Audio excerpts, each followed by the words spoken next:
சென்னையின் பரபரப்பான வாழ்க்கையில் ஆதித்யா தனக்கென ஒரு அமைதியான உலகத்தில் வாழ்ந்தவன்.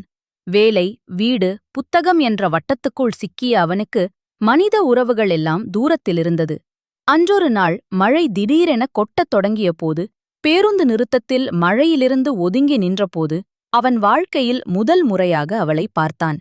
கையில் ஸ்கெட்ச் புத்தகம், நனைந்த முடி, ஆனால் கண்களில் ஒரு ஆழமான அமைதி. மீரா. அவள் கேட்ட ஒரு சாதாரணமான டைம் என்ன என்ற கேள்வி அவன் மனதுக்குள் ஏதோ ஒன்றை மெதுவாகத் தட்டியது. அன்றிலிருந்து இருவரும் அடிக்கடி அதே பேருந்தில் சந்தித்தார்கள்.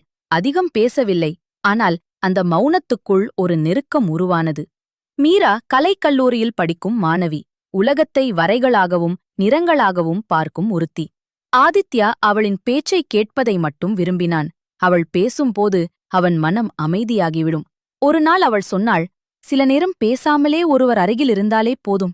அந்த வாக்கியம் அவன் மனதில் காதலாக மாறிக்கொண்டிருந்த உணர்வுக்கு பெயர் வைத்தது. கடற்கரையில் நடந்த அந்த மாலை அலைகள் போலவே அவர்களின் மனமும் கலங்கியது. காதல் பற்றி பேசினார்கள், ஆனால் காதலை சொல்லவில்லை. சொல்லாத உணர்வே அழகென்று நினைத்தார்கள்.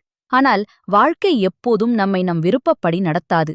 மீராவுக்கு வெளிநாட்டில் உயர்கல்வி வாய்ப்பு கிடைத்தது. அவள் போக வேண்டிய நாள் வந்தபோது விமான நிலையத்தில் ஆதித்யா தன் மனதிலிருந்த காதலை விழுங்கிக் கொண்டான். அவளை தடுக்கவில்லை, அவளை கட்டிப்பிடித்து அழவும் இல்லை. சில காதல்கள் சொல்லப்படாமலே அழகாயிருக்கும் என்று அவள் சொன்னபோது அவன் சிரித்தான், உள்ளுக்குள் உடைந்தபடி. ஆண்டுகள் ஓடின, வேலை உயர்ந்தது, வாழ்க்கை முன்னேறியது. ஆனால் அவன் மனதின் ஒரு மூலையில் மீரா அப்படியே இருந்தாள். 5 வருடங்கள் கழித்து ஒரு கலை கண்காட்சியில் அவன் நின்றிருந்தான். சுவரில் தொங்கிய ஓவியத்தின் கீழ் எழுதப்பட்டிருந்தது, சொல்லாத காதலுக்காக. அவன் இதயம் துடித்தது.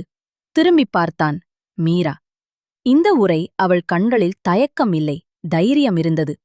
பழைய நினைவுகள் பேச ஆரம்பித்தன. மீண்டும் கடற்கரையில் நடந்தார்கள். ஆனால் இப்போது அவர்கள் இருவரும் முதிர்ந்திருந்தார்கள். ஆதித்யா இந்த முறை மௌனத்தை தேர்ந்தெடுக்கவில்லை. அப்போ சொல்லாத காதல் இன்னும் மனசில இருக்கு என்றான். மீராவின் கண்களில் நீர் துளிர்த்தது. நானும் அதுக்காகத்தான் திரும்பி வந்தேன் என்றாள். மழை மெதுவாகப் பெய்ய காலம் அவர்களை பிரிக்கவில்லை. தாமதமாக வந்தாலும் அந்த காதல் இந்த முறை முழுமையாக மலர்ந்தது. சில காதல்கள் காத்திருப்பை சோதித்த பிறகே வாழ்க்கையாய் மாறும் என்பதை அவர்கள் காதல் நிரூபித்தது. கதை முடிஞ்சிருக்கு, ஆனா கதைகள் இன்னும் நிறைய இருக்கு. அதையெல்லாம் கேட்க இந்த சேனலை சப்ஸ்கிரைப் பண்ணுங்க. உங்களோட ஆதரவே இந்த கதைகளுக்கு உயிர்.